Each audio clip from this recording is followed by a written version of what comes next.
Boa noite a quem nos acompanha. Chegamos à terceira edição do projeto República e Democracia, o futuro não espera.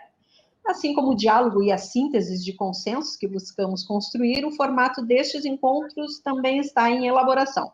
Fomos agregando parceiros e fomos agregando também valiosas contribuições. Assim, a partir dessa edição, teremos algumas mudanças para adequar tempo e linguagem nas plataformas que agora estamos inseridos.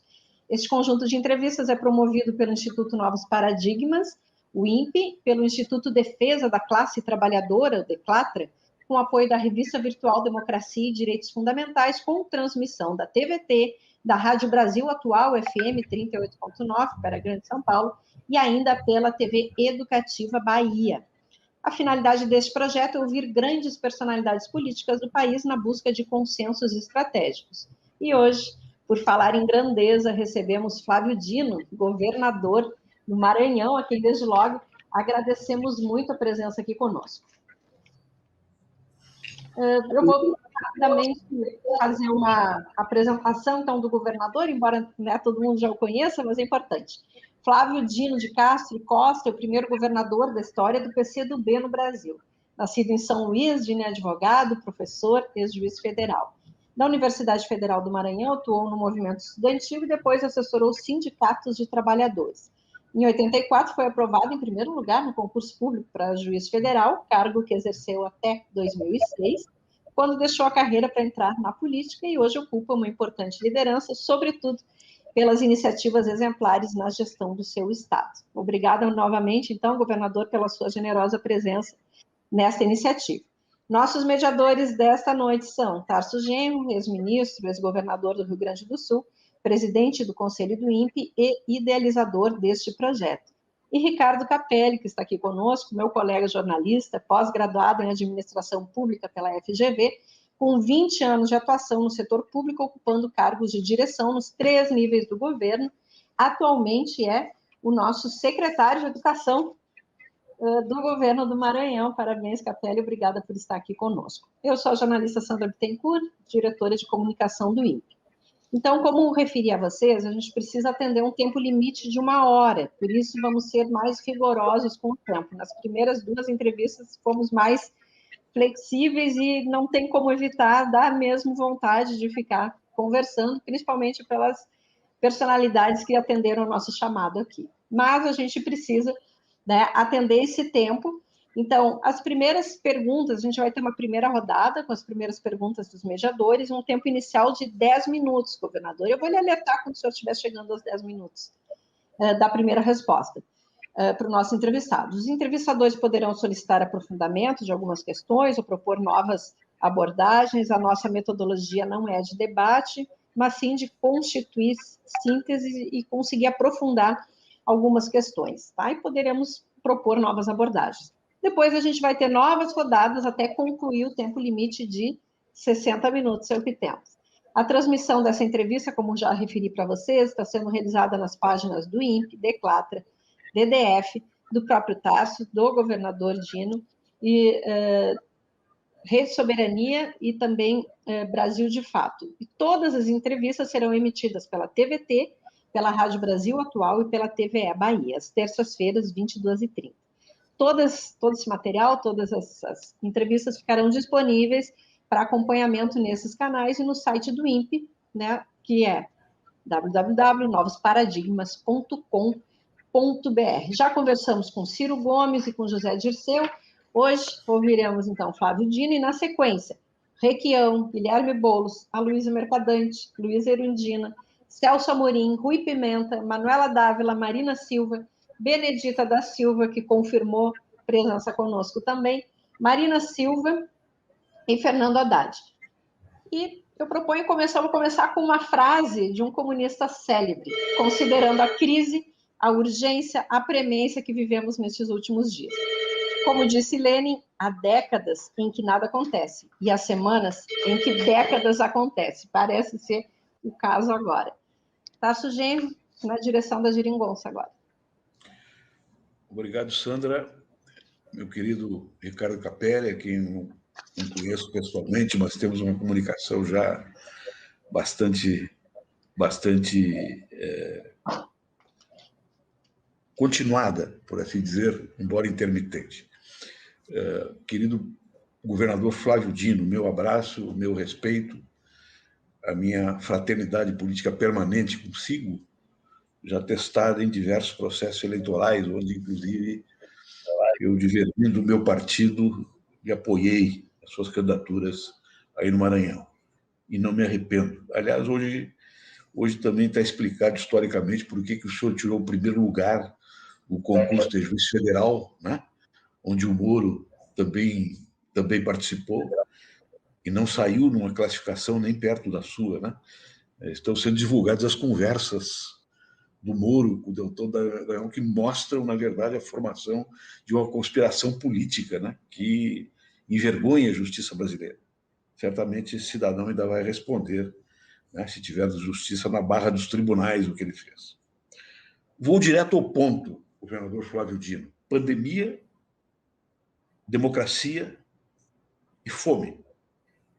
3 questões que atravessam a conjuntura política do país e que chamam de líderes como o senhor a uma responsabilidade extraordinária, que é, em primeiro lugar, mover a sociedade no confronto político dentro da ordem contra o governo Bolsonaro, um governo genocida, e, de outra parte, preparar as condições políticas para uma unidade formal das oposições de esquerda, de centro-esquerda e do centro progressista, para dar uma nova direção política ao país.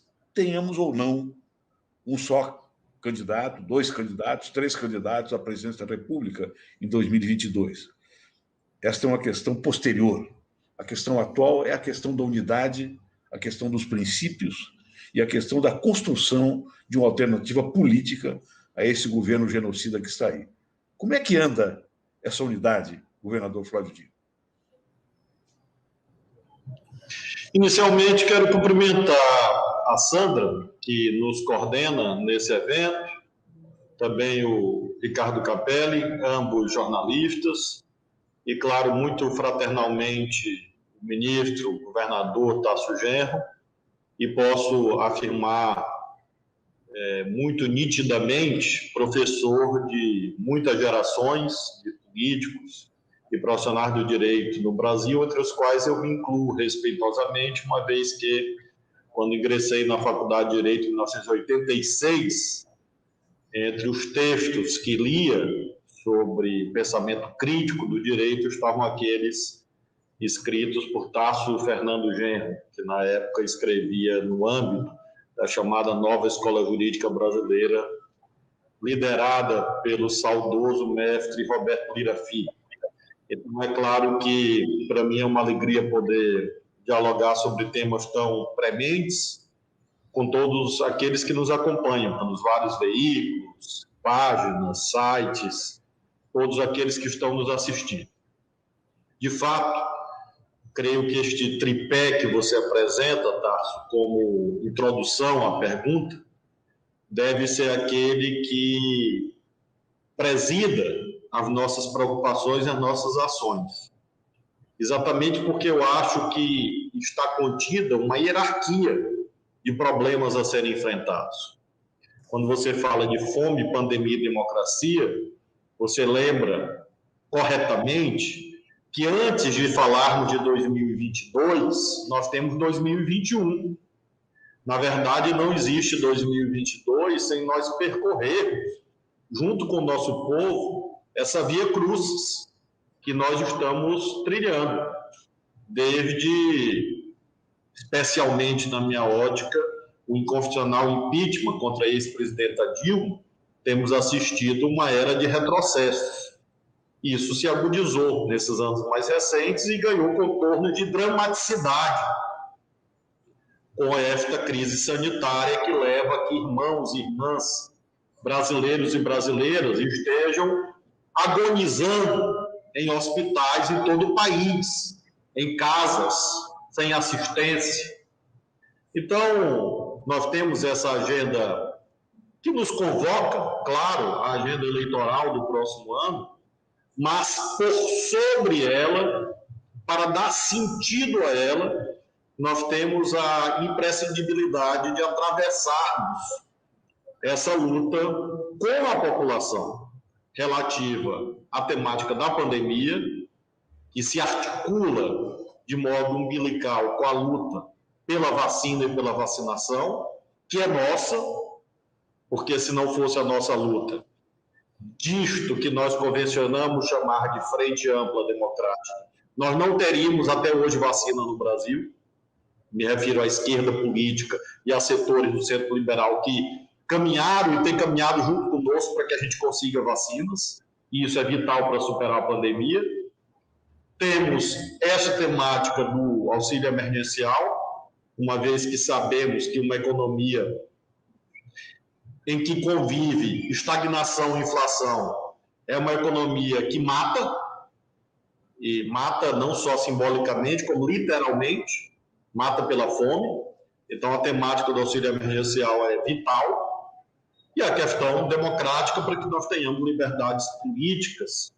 E aqui eu me refiro não só ao campo partidário em sentido estrito, mas me refiro ao conjunto de organizações da sociedade civil, a exemplo dos sindicatos, que foram brutalmente tolhidos e podados pelas sucessivas reformas trabalhistas, e mesmo a imprensa, a chamada liberdade de expressão, porque tudo isto está sob ameaça nessa era de retrocessos aqui aludido. Creio, portanto, Tarso, que, preliminarmente, esta é a questão central. Não haverá a construção da unidade que você require se nós não soubermos exatamente hierarquizar quais são as contradições principais, distinguindo-as das acessórias.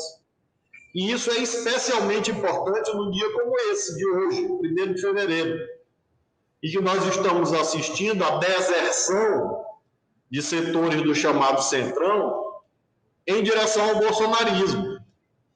E isto faz com que, talvez, alguns de nós pensemos que a resposta que devemos dar a esta vil deserção é estreiteza e sectarismo, quando é justamente o contrário.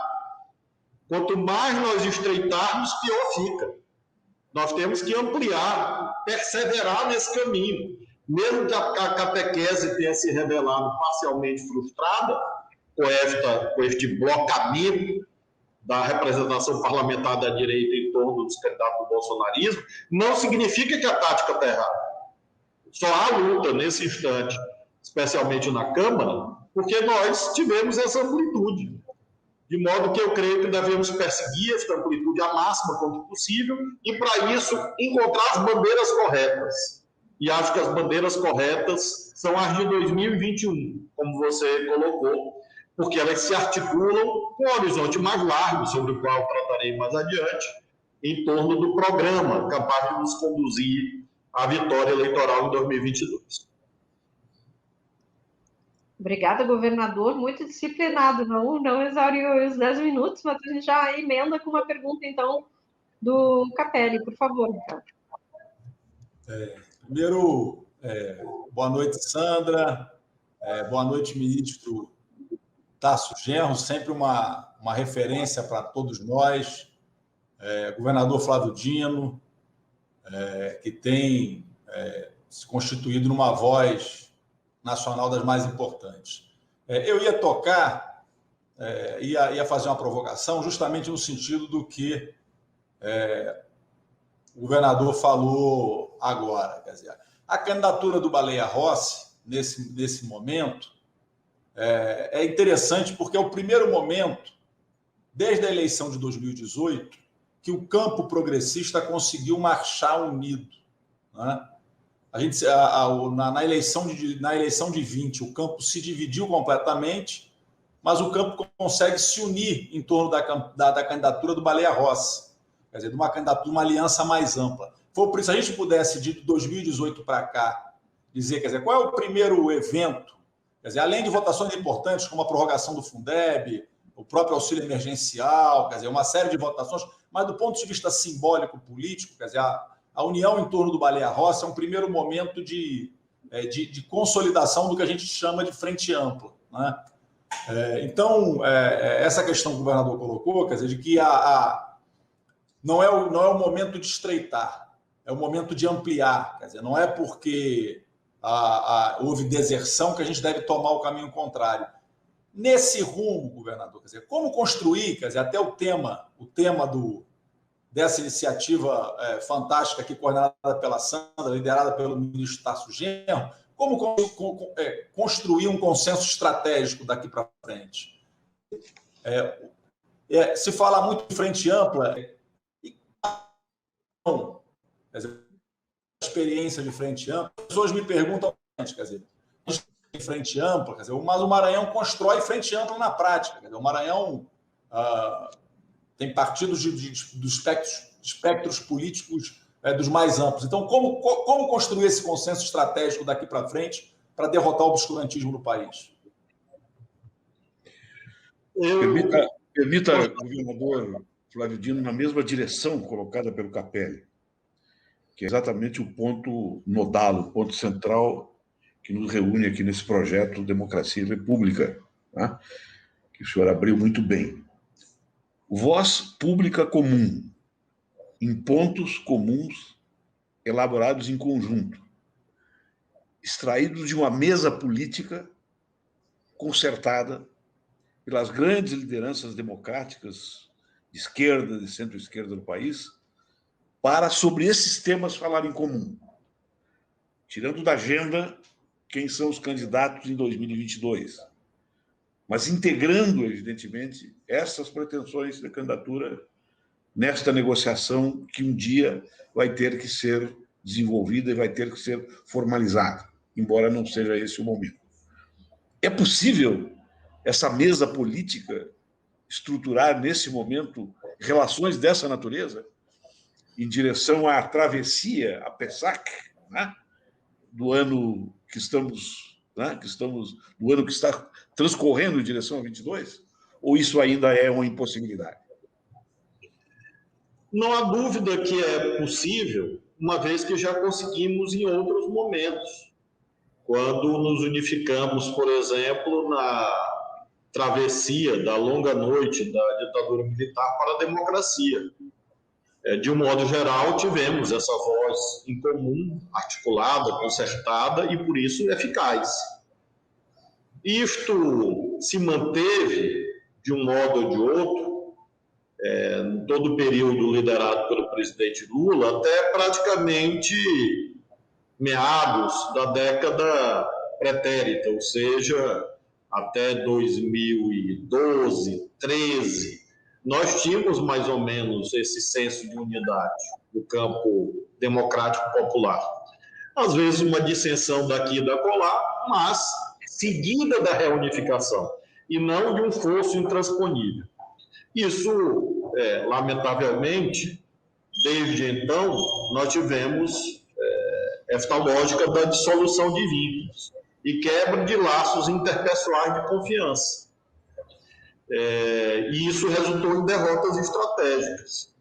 Nós tivemos, a partir das ditas jornadas de junho de 2013, nós vivemos um período de dificuldade, já ali e depois de 2014, na eleição, e passando pelo impeachment, a eleição do Bolsonaro e assim sucessivamente, até chegarmos na eleição municipal de 2020. Então, é possível, já fizemos em outro momento, a questão nodal, que você, Tarso, e o Capelli colocam, muito bem, como repetirmos isto? É a questão que o Capelli propõe, o que é necessário fazer? Eu acho que é vital uma atitude. Eu, por formação, acredito que os processos históricos são determinados por leis objetivas, mas não só. Existem as ditas condições subjetivas, ou seja, o papel dos vários personagens, líderes, para os quais é vital que nós consigamos, nesse momento, ter uma atitude mais compreensiva, menos beligerante, para que nós possamos ter estabelecimento da confiança. Acho que essa é a questão central. É que é preciso, como se diz na linguagem corrente, é preciso baixar a bola, calçar as sandálias da humildade. Essa atitude é vital, essa atitude é essencial, para que nós possamos quebrar torneios inúteis, improdutivos, sobre a detenção do monopólio da verdade. E termos, em segundo lugar, além desse primeiro aspecto, que é a atitude mais humilde, mais empática, o segundo aspecto é termos um olhar mais prospectivo e menos retrospectivo. É claro que o passado nos ensina e devemos sempre revisitá-lo, mas disputar as análises sobre o que se passou em relação, por exemplo, à política econômica do governo tal ou qual no campo da esquerda, não é seguramente o ponto que deve ser o tempo inteiro realçado para gerar divergências. Então é preciso ter essa visão de projeto para frente, e que nós tenhamos uma visão de que erros e acertos fazem parte da aventura humana sobre a Terra. Ninguém pode dizer que sempre acertou. Apenas os prepotentes e delirantes podem dizer que sempre tiveram razão. Então, o segundo aspecto que eu destaco é esse, é olhar mais para frente e menos para trás. E o terceiro ponto, para a tentativa de delineamento do que eu chamaria de metodologia da unidade, é nós termos a visão de programa mínimo. Porque se nós ampliamos e pretendemos, às vezes, uma visão excessivamente pretensiosa, compatível com a nossa visão que tenta aprender o movimento histórico das totalidades, nós acabamos fazendo com que as divergências fiquem muito pronunciadas. Então, nessa metodologia da unidade, eu faço esta observação final. É preciso ter também senso de distinção de alguns pontos programáticos que sejam capazes de nos unir e nos vincularmos a eles. Então, a metodologia da unidade. Ponto 1, humildade e empatia. Ponto 2, olhar mais para frente do que para trás. E terceiro, é este tamanho do programa. Eu, particularmente, acredito que nós temos que tratar muito vivamente da questão nacional, ou seja, do papel do Brasil no mundo, política externa, o conjunto das instituições. E, em segundo lugar, cuidar da temática da desigualdade, questão social, combate à pobreza, o papel das políticas públicas de um modo geral, marcadamente educação e saúde, claro.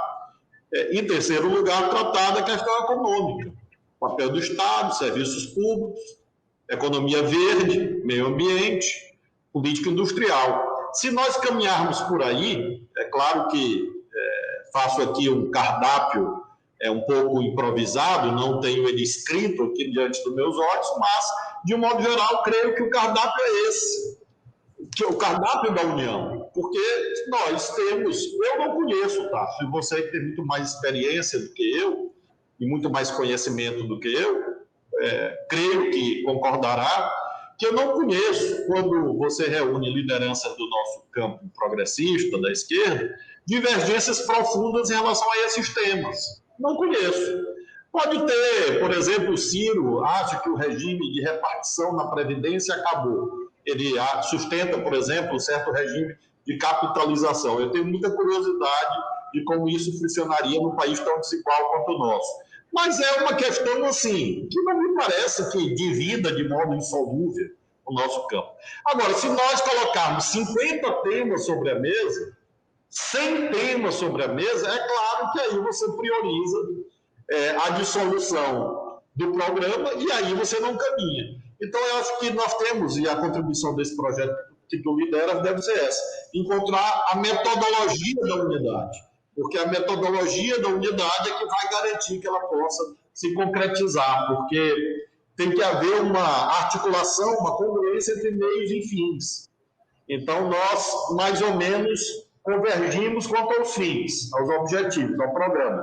Mas quando vai debater os meios, aí vira uma confusão, porque tal corrente política acha que é mais importante do que a outra, e por aí vai, e acaba que você perde a dimensão teleológica da política, ou seja, a política é um serviço. A política não é uma função em si mesma. É como se fosse um jogo de futebol em que o jogo só se justifica com a arquibancada participando, e não uma ideia de que são jogadores ali,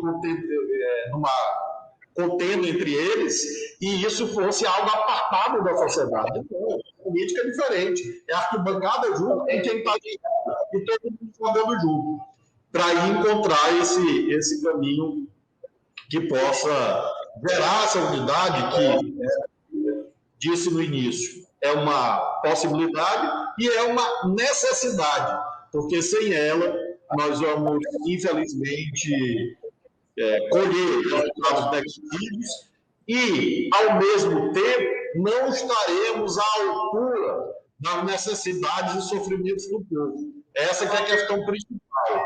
Nós temos a dimensão institucional na política, nós temos a dimensão social.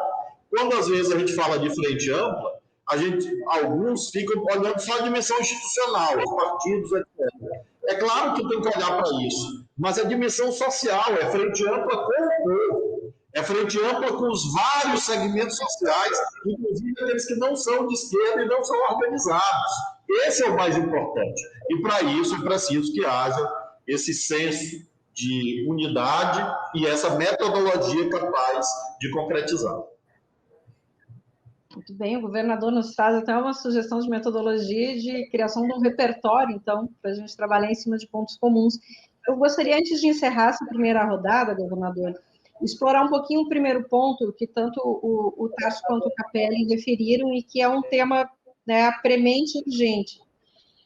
Eu tomo até emprestada a reflexão do economista Fernando Lara, que é professor aqui do doutorado em Unicinos, que é a tão famigerada ameaça de quebrar o Brasil, que vem sendo utilizada desde 2015. Aí, pegando um viés, né, mais da economia, eu gostaria de saber a sua opinião, a sua leitura sobre isso.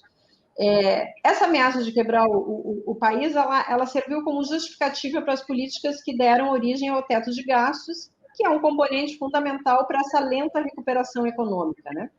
Há bastante tempo se aposta, então, na redução dos juros, que seria suficiente para estimular o crescimento em conjunto, né, com uma política fiscal totalmente amarrada e que se mostra totalmente disfuncional também.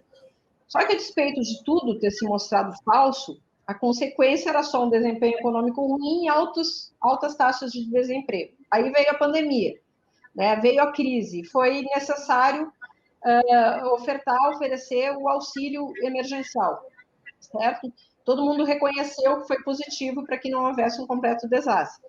A queda do consumo não foi, né, tudo que poderia ocorrer se não houvesse o auxílio, né, e a queda do PIB também foi menor do que se estava, né, diante desses fatos. Só que agora surge de novo esse discurso que, se for reposto o auxílio, o Brasil quebra, né? Assim como essa questão fiscal é tão acionada para justificar o ataque a direitos e esse tipo de política ultraliberal.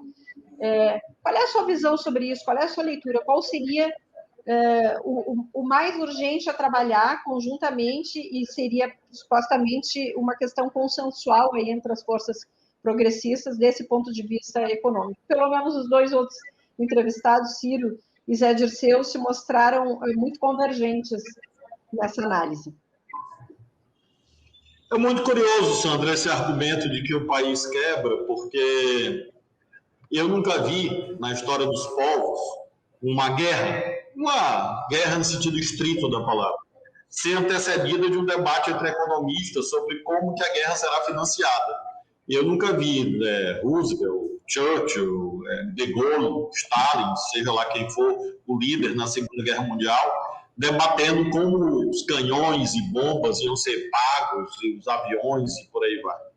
Ou seja, tempos excepcionais exigem soluções excepcionais, porque senão vira uma falácia e uma perversidade à enésima potência, que é o que nós estamos vendo. Imaginemos se, em vez da pandemia, que é este vírus que nos agride, fosse uma potência estrangeira invadindo a Amazônia, que é o pesadelo que atormenta o sono de alguns militares ou gerações de militares. Haveria alguma conferência, uma reunião do Copom, antes de decidir repelir a invasão estrangeira? Seguramente que não. Haveria um amplo consenso nacional no sentido de que o Brasil deveria preservar a soberania sobre a Amazônia. É o que nós temos. Nós temos uma conjuntura que exige o manejo de instrumentos econômicos excepcionais. Nós temos, claro, o crescimento da proporção da dívida em relação ao PIB. Isto não é um problema que deve ser desprezado. É claro que nós precisamos ter a ideia, de algum modo, da sustentação desse processo. Agora, outros países do mundo estão atravessando a mesma dificuldade. E nós temos outros instrumentos de financiamento que podem e devem ser utilizados excepcionalmente, sem que isso impacte na relação da dívida com o PIB. Aludo, por exemplo, aos tributos emergenciais que estão na Constituição. Quando o artigo 148 da Constituição fala dos empréstimos compulsórios, trata de guerra externa e trata também das situações de calamidade pública.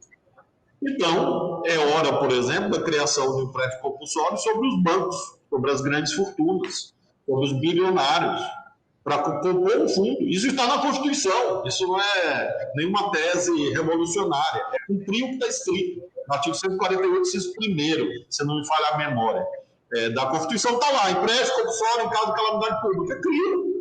É uma lei, cria um empréstimo compulsório. Quem tem, por exemplo, patrimônio acima de 100 milhões de reais, vai contribuir e daqui a alguns anos vai receber isto de volta. Isso é um mecanismo constitucional para que nós compuséssemos um fundo de salvação da vida de pessoas que estão sem comer. É disso que se cuida. E eu quero saber o que justifica, do ponto de vista valorativo, que se diga que, se fosse uma invasão estrangeira, nós teríamos que financiar o Exército, a Marinha Aeronáutica, e, por outro lado, para salvar pessoas, famílias, não se pode despender mecanismos excepcionais. Que hierarquia valorativa é essa? Em que território está acima de vidas humanas?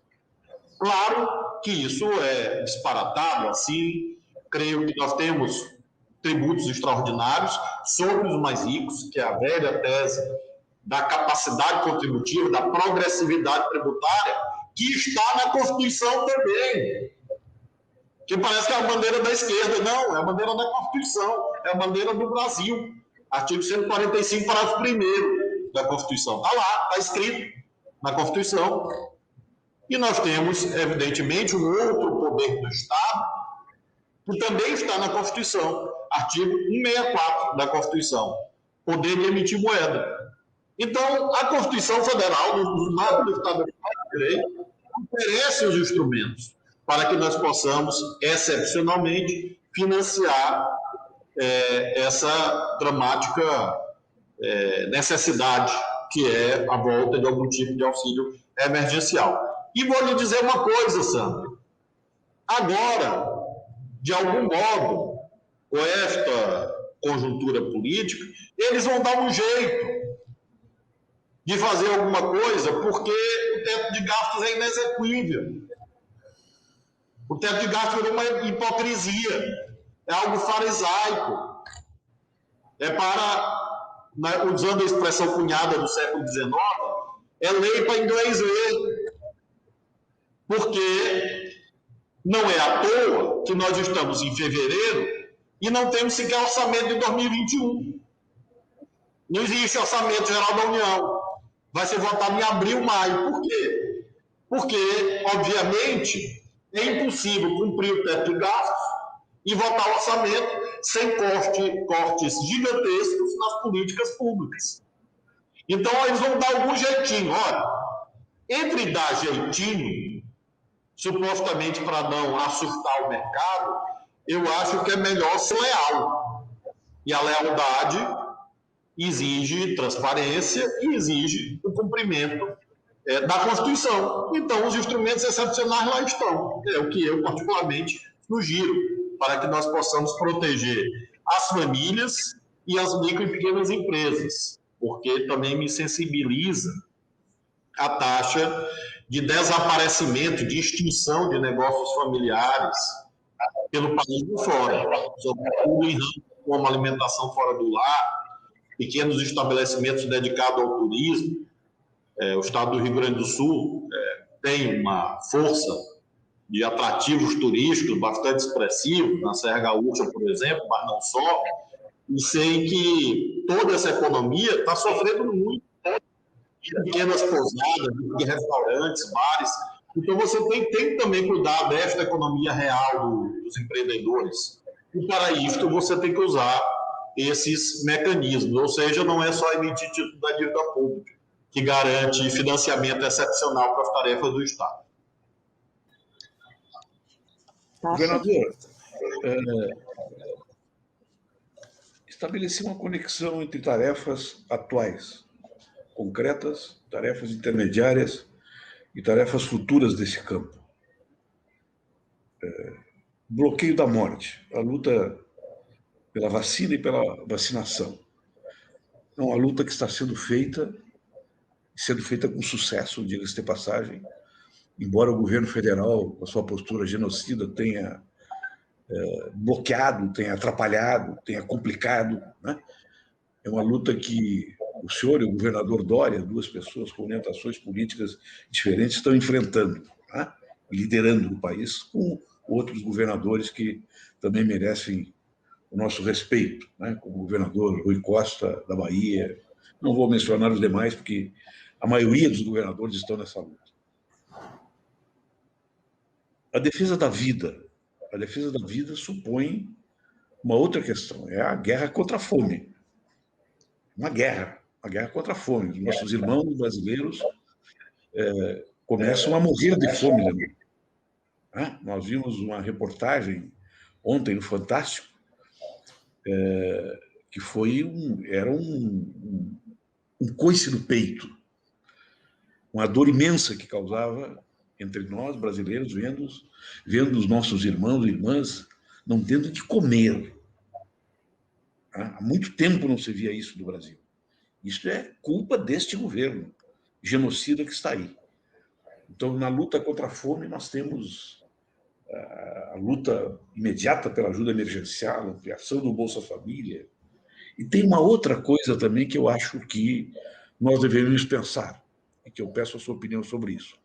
Não era desta mesa de oposição, de lideranças como o senhor e outras grandes lideranças do país, chamarem uma campanha cívica, mobilizando a nossa militância, os sindicatos, as associações de bairro, os setores médios da sociedade que têm consciência social, de fazer uma campanha de arrecadação de alimentos para serem distribuídos nesses locais mais pobres, mais explorados, mais miseráveis, no entorno das nossas grandes cidades, das grandes regiões metropolitanas, ou seja, colocar a esquerda em movimento, não somente no confronto com Bolsonaro, no confronto de massas que começa e que vai demorar ainda para engatar, mas também com este objetivo, não permitir que as pessoas morram de fome. Isso já ocorreu em outros movimentos democráticos, movimentos revolucionários, né? Tendo como contrapartida os sindicatos, as associações, os partidos e as pessoas, né, individualmente, que se prontifiquem a participar. Aí entramos num terceiro ponto, que é o grande confronto político com o fascismo no Brasil, representado pelo presidente, que deve sofrer impeachment, que tem que ser pressionado para renunciar, que tem que ser enfrentado politicamente. Então, essas duas questões anteriores se comunicam com a terceira, que é que politiza definitivamente, né, o campo popular e democrático para dar uma outra alternativa para o país. O que sucede Bolsonaro terá que ser uma outra política econômica, uma outra política social e um outro patamar de unidade dessas forças. Este roteiro, ele é um roteiro provável para esse ano? Porque, se não for provável, nós entraremos no ano que vem numa defensiva brutal. E teremos, inclusive, a confirmação de uma tragédia política, econômica e social no país de custo humano, de custo infraestrutural, de custo político brutal. Não sabemos o que poderá acontecer. Eu queria fazer um adendo, me permita, Tasso? Nessa linha do que o Tasso colocou, O Bolsonaro apostou desde o início num discurso, governador, de contradição entre saúde e economia. Então, ao mesmo tempo que ele estrangulava, quer dizer, ele propunha um auxílio emergencial de R$200, ele dizia que o problema da economia era o excesso, inclusive, dos governadores na implantação de medidas de proteção sanitária. O Maranhão, para ser bem objetivo, quer dizer, o Maranhão tem hoje a menor taxa de letalidade do país e foi, no ano de 2020, quer dizer, o quarto estado do país, proporcionalmente, a mais gerar empregos, segundo o CAGED. Quer dizer, o Maranhão foi o que mais gerou empregos no Nordeste e tem a menor taxa de letalidade do país. Portanto, desmontando um discurso que galvanizou parte da população. Você vê parte da população, quando você fala de medidas de proteção, de defesa da vida, quer dizer, uma parte, quer dizer, acabou sendo ganha por esse discurso de uma falsa contradição entre saúde e educação. Na linha do que o Tarso falou, quer dizer, qual é o caminho? Quer dizer, como é que a gente constrói isso? Quer dizer, como desmontar esse discurso e, a partir desse exemplo que o Maranhão está dando na prática? Eu acho que nós temos que sublinhar todas as experiências virtuosas, Capelli, porque, de fato, eu não preciso me alongar muito para mostrar aquilo que, inclusive, uma parte da elite econômica brasileira tardou a perceber e hoje tem uma compreensão amplamente majoritária no sentido de que, enquanto a pandemia não for vencida, debelada, efetivamente, erradicada, nós teríamos muita dificuldade a retomada da tal da confiança que, segundo alguns, miticamente sustentará o ciclo de investimentos privados. Então, mesmo a elite brasileira, segmentos da classe dominante, hoje, inclusive, buscam desesperadamente vacinas, porque sabem que, de fato, essa é uma questão impeditiva, como os próprios indicadores econômicos objetivamente demonstram, inclusive já nesse início de 2021. Então, acho que uma situação como a que você descreveu, Capelli, do nosso Estado, demonstra que só há um caminho sério de cuidar da economia, que é enfrentar a pandemia. Nós fizemos esse enfrentamento de modo muito aberto e incisivo e colhemos esse resultado expressivo, o maior indicador de geração de emprego do Nordeste do país, o quarto melhor crescimento, maior crescimento percentual do Brasil, e tivemos sempre entre as 3 menores taxas de letalidade por coronavírus em relação ao tamanho da população, 1 milhão de habitantes. Então, essa é uma prova empírica, para usar um termo que está muito agora na moda, é uma evidência, porque os dizem, nós temos que lastrear essa política em evidências. Muito bem, esta é uma evidência inconteste, indiscutível, empírica, prática, dados objetivos auditáveis. Os dados não são meus, são do Ministério da Saúde, no caso da letalidade, e dos órgãos de imprensa, e são do Ministério da Economia, no CAGED, no caso, no que se refere à geração de empregos formais. Então, acho que isso é fundamental para que nós possamos iluminar esse itinerário que o Tarso Genro resumiu na sua pergunta. O que ele coloca e coloca para nós todos.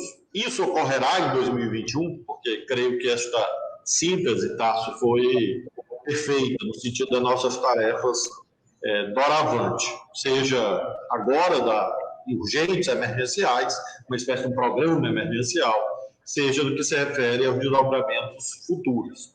E entre as tarefas emergenciais, concordo com você. Essa ideia da solidariedade foi experimentada de modo muito exitoso, desde o movimento contra a caristia, para usar uma referência já mais próxima, né, do fim da ditadura, até a campanha liderada pelo Betinho, pelo Tom Mauro Morelli, ainda antes do nosso governo, a campanha contra a fome, a ação da cidadania contra a fome. Então, isso foram momentos assim, realmente de grande mobilização, e tem um outro mérito, Tarso, que na proposta, é que isso fala e articula para além do nosso campo cristalizado, porque você consegue, inclusive, envolver organismos empresariais, religiosos, para que eles possam se incorporar a isso E é algo que não é despolitizador. Pelo contrário, é algo que se choca contra a ideologia dominante do vale tudo, do salve-se quem puder e do individualismo. Por isso, é uma ação assistencial que tem a marca principal de questionamento da ideologia desses tempos que nós vivemos, que é do pisar na cabeça do próximo, da suposta meritocracia.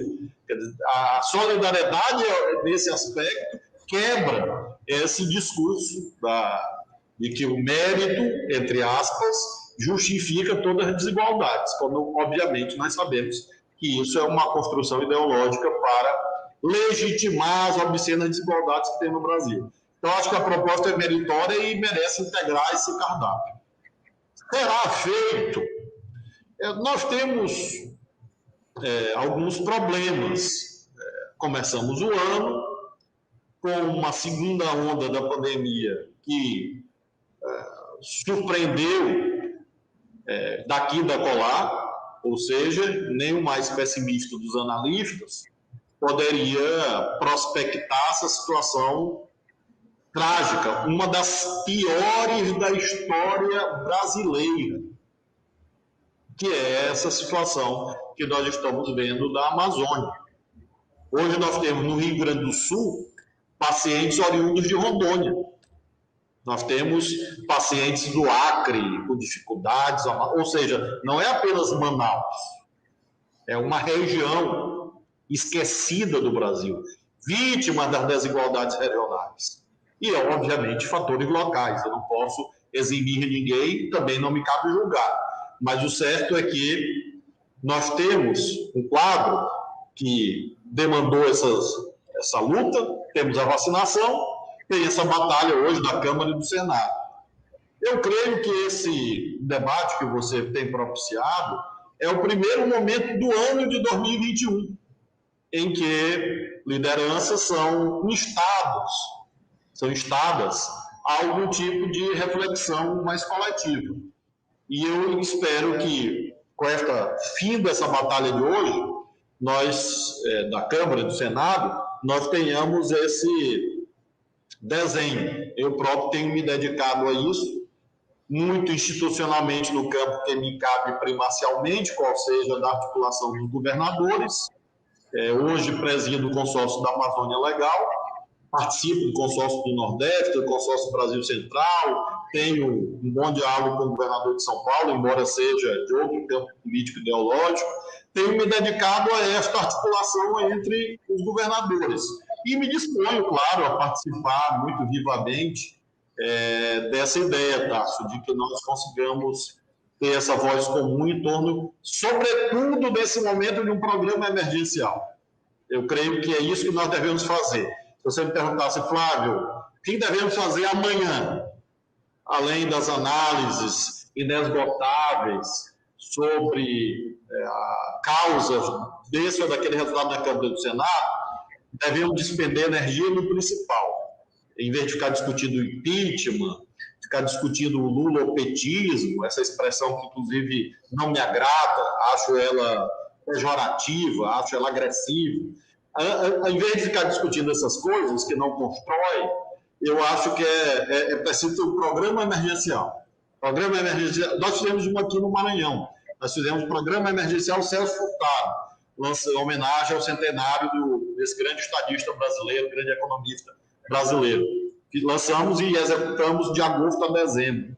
Eu creio que precisamos desse plano emergencial que abrange esses itens, entre os quais esses que você resumiu, Tássio. Acho que essa é uma tarefa principal e me disponho a ajudar sob a sua liderança e sob o seu comando e de outros companheiros e companheiras que se disponham a isso. A gente está com uma audiência bem significativa e com uma reação muito positiva a essa ideia de campanha cívica, só para compartilhar com os senhores. Sandra, desculpe, apenas uma observação. Quem sabe o próprio Dom Mauro Morelli possa ser convocado. Ele como um dos ícones, né? O Betinho, infelizmente, não está entre nós, mas Dom Mauro Morelli eu sigo no Twitter, e ele sempre muito ativo, muito presente, muito disposto. Então, acho que pode ser uma pessoa convidada a liderar a sociedade esta campanha cívico-patriótica que o Tarso aludiu. Sem dúvida, estamos construindo aí. Rapidamente, eu já vou passar para o Tarso e para o Capelli fazer seus questionamentos finais. A gente tem aí pouco mais de 10 minutos, então, mas eu gostaria de abordar um tema com o senhor, governador, até pela sua formação e a sua vivência cristã e católica. Foi uma preocupação dos nossos outros dois entrevistados também, que é a captura da ideia de família, né, por esses grupos conservadores. E o uso de temas sensíveis de ordem moral e religiosa. Né? A gente vivenciou muito aqui na última eleição esse tipo de manobra, né? Quando tivemos a Manuela como forte, e me arrisco a dizer porque não, né? Sem sombra de dúvida, a melhor candidata aqui. Então, esse uso dos temas morais e imputar os comunistas ou a esquerda a destruição da família. Então, eu gostaria de ouvir uma palavra sua sobre isso e, na sequência, eu já compartilho aqui com o Tarso, com o Capelli, para fazer os encaminhamentos finais. O meu encaminhamento final é apenas registrar o agradecimento pela disposição do governador de participar deste evento e estimulá-lo aqui a ser um dos líderes de uma voz pública comum, pela respeitabilidade que ele tem, pelo serviço que ele tem prestado ao Brasil, e eu é que me coloco sob a sua liderança, sob a liderança do Lula, do Haddad, do Boulos, da Erundina, do Ciro, para que a gente construa esta alternativa de salvação nacional e de salvação da dignidade política do país.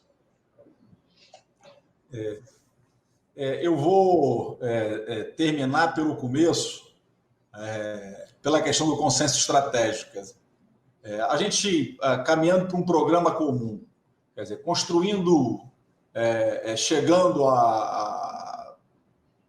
perto dessa construção que a gente ouve tanto falar.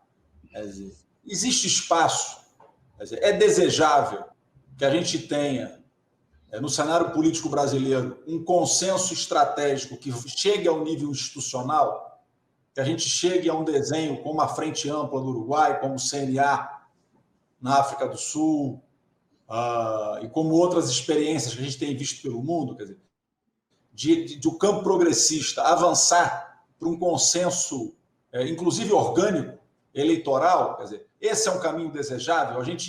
Existe espaço para a construção disso no Brasil, porque esse consenso estratégico constrói um programa para a gente depois ir para a eleição todo mundo dividido, quer dizer, ou em alianças formais, quer dizer, é possível dar um passo a mais?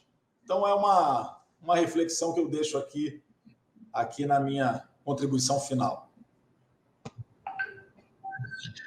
Bom, Sandra, em primeiro lugar, além de agradecer a você a gentileza da condução, considero que essa questão que você levanta é da mais alta importância, exatamente porque permite que nós enfrentemos, já que você lembrou da minha militância cristã, daquilo que Jesus Cristo chamou de sepulcro caiado, que são aqueles que, por fora, ostentam uma coisa e por dentro são outra coisa.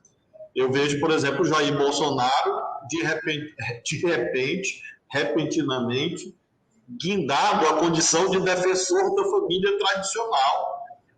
Isso é espantoso para mim. Isso pode ser algo realmente sepulcro caiado, porque se é uma coisa que o Bolsonaro não é e não foi, é este representante da família, da dita família tradicional, que obviamente isso não existe.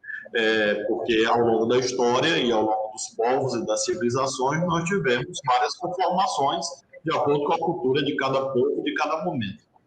Então, isso acabou virando uma bandeira puramente eleitoral e acabou galvanizando a atenção de pessoas em torno de uma falsidade, mais uma das falsidades do bolsonarismo, não só do Bolsonaro, mas como da corrente ideológica da extrema-direita que se conforma em torno dele. A nossa resposta, Sandra, deve ser sempre com os valores que a Constituição garante. As liberdades civis plenas e da igualdade perante a lei. Eu sempre, quando sou perquirido sobre isso, eu pergunto, como governante, cabe a alguém dizer ao sistema de segurança pública que deve distinguir cidadãos de acordo com as suas condutas mais íntimas, privadas? Alguém imagina isso? Um serviço de saúde, uma escola? Então, considero que o tema das liberdades civis deve ser uma bandeira nossa, uma bandeira liberal, aliás, e que deve presidir toda a nossa abordagem. Liberdades civis, respeito a todas as famílias, a todas as pessoas, igualdade perante a lei. Ponto. E isso não deve resvalar para o campo teológico. Não cabe à esquerda debater teologia, ficar debatendo tal ou qual orientação de fé, religiosa, etc. Nós dialogamos com todos, é o que nós fazemos aqui no Maranhão. Nós governamos com todas as religiões e, inclusive, estimulamos, porque o Estado laico não é antirreligioso, é diferente. Mas, ao mesmo tempo que nós respeitamos o espaço da religião ou das religiões, nós temos que, ao mesmo tempo, fazer com que, no que se refere aos assuntos públicos, das políticas públicas, não haja uma apropriação pela lógica religiosa ou teológica das políticas públicas. São esferas diferentes de organização do mundo. Separação, e isto é um princípio constante da nossa Constituição, por iniciativa de um deputado muito conhecido, do então PCB, do Partido Comunista Brasileiro, Partido Comunista do Brasil na época, Jorge Amado, que introduziu essa garantia na Constituição de 1946.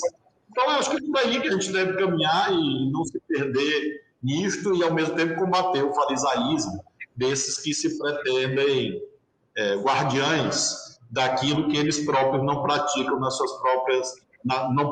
suas vidas privadas. Em relação ao Capelli, que ele aborda a importância de uma nova organicidade da esquerda, do campo progressista, eu tenho defendido isso muito claramente, porque considero que as formas partidárias correspondem a exigências históricas. Nós não podemos pretendê-las imutáveis. Eu tenho certeza, a Sandra abriu o debate invocando Lenin, e eu finalizo invocando Marx. Marx, o mais marxista de todos, seguramente concordaria com isso, ou seja, de que as formas partidárias não são imutáveis. Isso se refere ao debate hoje muito intenso no próprio PCdoB, sobre a sua simbologia, nome, etc., e eu sempre lembro isso. Eu disse, olha, Marx provavelmente concordaria com uma análise no sentido de que foice e martelo não expressam o mundo do trabalho nos dias de hoje, porque os trabalhadores precarizados, que estão aí submetidos a regimes, às vezes, até de escravidão contemporânea, sem nenhum direito, sem nenhum liame jurídico, nada, não trabalham nem com foice nem com martelo. Então, é preciso atualizar o programa e a simbologia para que nós possamos, inclusive, dialogar com outros segmentos da classe trabalhadora, do precariado, e por isso, Capelli, considero que essa mutação orgânica é um imperativo histórico. Eu tenho defendido isto. O exemplo mais próximo, que eu sempre aludo, é este da Frente Ampla do Uruguai, fundada em 1971, e tenho certeza que, quando ela foi fundada, ninguém imaginou que ela duraria tanto. Provavelmente era ali algum arranjo transitório para fazer uma travessia de um período de dificuldades, e acabou subsistindo. Quando a Sandra abriu o debate, há uma hora atrás, ela disse assim ao Tasso Genro, Tasso Genro no comando da geringonça. E é claro que é uma alusão à geringonça portuguesa, e que está aqui subjacente nesse nosso diálogo. Ora, ninguém imaginou abstratamente que isto ocorreria, né? Ninguém anteviu que isto ocorreria. O arranjo partidário que veio se chamar geringonça, realmente esse engenho em que um governo de minoria parlamentar é sustentado por forças no parlamentarismo que não o integram, mas apoiam. Então, é a inventividade, a imaginação que deve, a meu ver, nortear essa decisão. E creio mesmo que nós precisamos disto, de uma frente progressista, uma frente popular, que transmita esperança para a população. Porque a esperança mobiliza. O medo, o terror, o desespero, são, na prática, condutores à paralisia ou então a falsas saídas. O fascismo, o nazismo se nutre do pânico, se nutre do vazio de opções. Tem sido assim desde sempre. Então, nós temos que oferecer uma alternativa, apresentar uma alternativa, porque senão esses discursos fáceis do ódio acabam vicejando em amplos segmentos populares que se sentem levados a isto na falta de vislumbrarem um caminho para a consecução das suas necessidades, dos seus interesses, das suas expectativas. Então, creio que em algum momento nós devemos buscar essa organicidade nova no campo da esquerda, sem negar as várias identidades, porque nós estamos vivendo um período de transição histórica da hegemonia global, envolvendo China, os Estados Unidos, mas não só, de longo curso, um interregno gramsciano, que tem, no dizer do próprio Gramsci, abre aspas, sintomas mórbidos. É uma das características do interregno. Então, nós estamos, exatamente, a pandemia é o sintoma mórbido maior do interregno no nosso tempo. Então, é um desafio muito maior do que apenas derrotar o Bolsonaro. E derrotar o Bolsonaro já é muita coisa. Eu estou minimizando, eu estou dizendo que o desafio histórico transcende ao Bolsonaro, é muito maior do que isso, de encontrar uma nova articulação econômica. Alguns falam, meu amigo Elias Jabbour, que estuda a China, fala de economia do projetamento, da nova, invocando o Inácio Rangel, a economia que articula o novo planejamento, o lugar do Estado, o lugar do mercado, como fazer que isto se compatibilize com o meio ambiente, que é um tema hoje de dimensão global, muito dramática, porque a pandemia deriva também disso. A vitória do Biden agora nos Estados Unidos traz componentes novos. Evidentemente, um ou outro vai dizer que há ingredientes protecionistas na atitude do Biden ou mesmo do Macron, mas o fato é que, objetivamente, isso está colocado. Teremos a COP26 agora no Reino Unido, nesse ano, a busca da regulamentação do artigo 6º do Acordo de Paris. Então, são tarefas estratégicas de longo curso que devem exigir uma nova conformação do campo progressista para, obviamente, superar o Bolsonaro, o bolsonarismo, e para construir uma economia, uma sociedade, uma política mais saudáveis e capazes de melhorar a vida do povo, melhorar a vida da população, que é o nosso objetivo principal. E concluo agradecendo ao Tasso pela iniciativa, pela liderança moral que exerce, porque isso é decisivo para que nós possamos caminhar pela sua trajetória longa e muitas décadas dedicada ao campo progressista, pensador, e ao mesmo tempo, para usar aquela díade, aquela dualidade antiga do homem de pensamento ou mulher de pensamento e homem de ação ou mulher de ação, o Tasso conjuga esses dois tipos ideais, né? O homem de pensamento e o homem de ação política. E por isso tem autoridade moral para promover esse debate, e eu agradeço a oportunidade, que muito me honra, de participar dessa reflexão, desejando que essas palavras todas sejam sementes, que é o nosso objetivo principal, semear esperanças, semear dignidade, semear direitos, para que a população se sinta parte da nossa luta, e porque ela só faz sentido em razão dessa visão de alteridade. Não é algo que se esgota nos atores políticos, e sim nessa dimensão da relação, do relacionamento com as outras pessoas.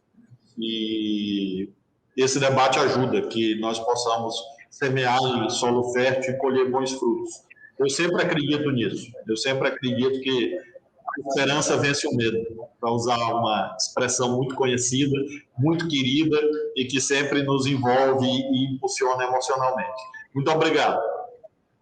Muito obrigada, governador. A gente extrapolou em 5 minutinhos, mas quem é que vai nos condenar, né? Então, boa essa conversa. Muito obrigada. Eu quero alertar a quem nos assiste que nessa semana a gente vai ter, excepcionalmente, em todas as segundas-feiras, mas nessa semana, na sexta-feira, a gente vai ouvir Roberto Requião. E eu queria compartilhar com vocês que a audiência que nos acompanha ficou muito satisfeita com as propostas concretas, já todo mundo aqui tentando se inscrever, pensando nessa campanha aí cívica e de solidariedade.